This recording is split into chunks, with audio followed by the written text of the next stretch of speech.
Hi, this is Suna Senman from Behind the Camera, bringing you A Course of Love.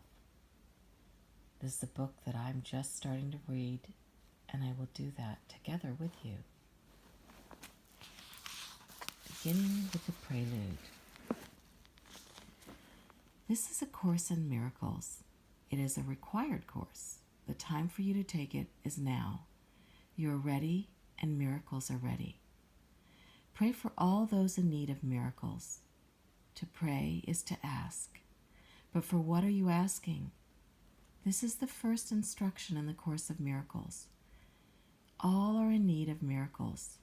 This is the first step in miracle readiness, asking for all to be included in what we do here.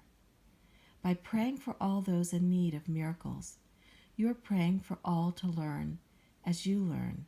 You are asking to link your mind with all minds. You're asking to end your separate state and learn in a state of unity.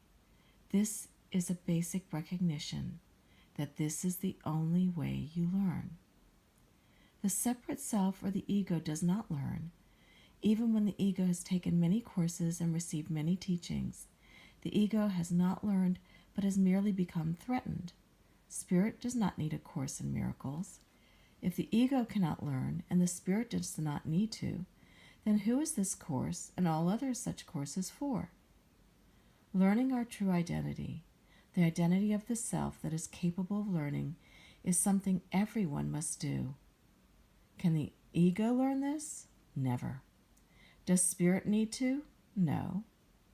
Who, then, is this course for? This is the basic question that was not adequately answered in A Course of Miracles. While A Course in Miracles is meaningless to the ego and unnecessary to the spirit, it would seem to have no audience at all if these are the only two states that exist, since it is impossible to be part spirit and part ego, assuming there would be such a state, in which learning could take place would be meaningless. The world as a state of being, as a whole, has entered a time brought on largely by A Course of Miracles, in which readiness for miracle-mindedness is upon it. A Course in Miracles opened a door by threatening the ego. All those who, with egos weakened, walk this world, wish the hope of leaving ego behind with miracle-minded intent, have awakened human beings to a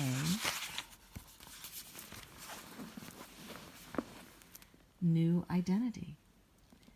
To have ushered in a time of ending our identity crisis, now since Jesus walked the earth, has such a time been upon humankind. What is it in you that is capable of learning? What is it in you that recognizes the ego? That ego is not what you are. What is it in you that recognizes your spirit? What is it in you that hovers between two worlds, the world of the ego dominion and that of spirit?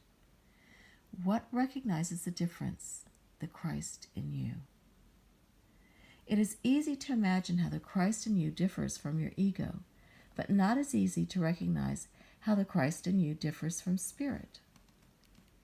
The Christ in you is that which is capable of learning in human form what it means to be a child of God. The Christ in you is that which is capable of bridging the two worlds.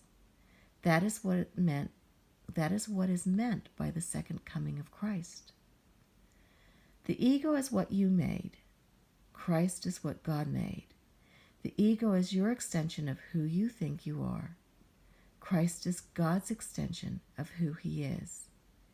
In order to end the need for learning, you must know you are.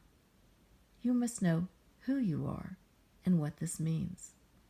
Where the original Course in Miracles was a course in thought reversal and mind training, a course to point out the insanity of the identity crisis and dislodge the ego's hold, this is a course to establish your identity and to end the reign of the ego. So this was the first few paragraphs of A Course of Love. I offer you this to you as I too go through this, because we are in oneness and there is no separation.